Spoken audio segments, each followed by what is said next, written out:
بعد لمس طرف مكواة اللحام بالمحلول، المس سلك اللحام الذي تريد استخدامه للتراكم عند الطرف. ترى مدى السرعة التي يجمع بها سودر. من خلال لمس طرف الحديد مرة أخرى إلى المحلول، فإنه ينعش عندما تلمس كرة لحام مكونة من اللحام البارد وتسمح لك باللحام الذي لن يقع في اللحام البارد مرة أخرى. مرحبا بكم في جميع الأجهزة الإلكترونية. في هذا الفيديو سأخبرك عن كيفية الاستخدام الكمال لحام وفوائده.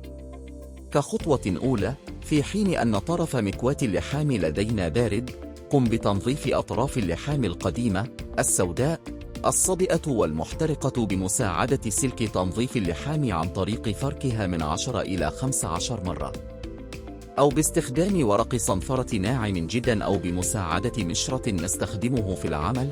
قم بتنظيف الجزء المعدني برفق دون إتلاف كبير. خذ جهازك إلى من 300 إلى 350 درجة وقم بتطبيق سلك لحام سميك على طرفك لأول مرة.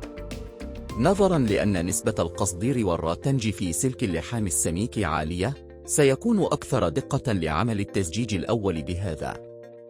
بعد تغذية اللحام إلى طرفك، ما عليك سوى لمس المحلول من 1 إلى 2 مرات.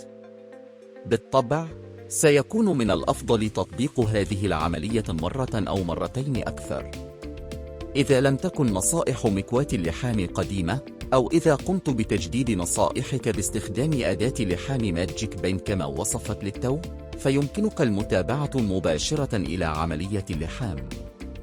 بعد لمس طرف مكواة اللحام بالمحلول، المس سلك اللحام الذي تريد استخدامه بطرف مكواة اللحام للتراكم عند الطرف. ترى مدى سرعة جمعه لحام.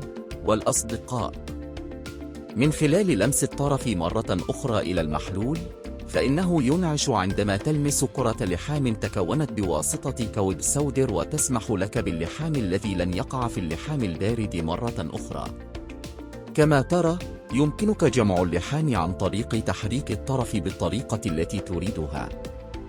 بعد أخذ الجنود الزائدين الذين صنعتهم بهذه الطريقة بمساعدة منديل، لن يتم خدش أطرافك وتشوهها. سوف تستمر نصائحك لفترة أطول. إذا قمت بإصلاح هذه اللوحة الأم سوف تقوم بإحياء اللحام البارد، وكذلك تمنع اللحام من الوقوع في اللحام البارد مرة أخرى. الجهاز لا يفشل مرة أخرى بسبب اللحام البارد. على سبيل المثال، تقع المنافذ الموجودة على اللوحة الأم في جهاز اللحام البارد وتتسبب في حدوث عطل. ما عليك سوى لمس الحل على الأرض ثم لحامه. يمكنك استعمال المعكفة أسلاك اللحام سواء كانت ذات جودة عالية أو نوعية رديئة. يمكنك بسهولة استخدام ملف الكمال لحم عن كل آلات لحام الحديد مثل تي-شرطة 2.6 والJDC والآلات الأخرى حتى في درجات الحرارة المنخفضة، وأيضا مع الأطراف القياسية والنحاسية. أخيرا، أوصي بالابتعاد عن المواد الحمضية حتى لا يتدهور طرف اللحام مرة أخرى ويمكن أن تستمر جودة اللحام الذي تصنعه. جرب الماجيك بن مرة واحدة على الأقل لتجربة لحام ممتازة.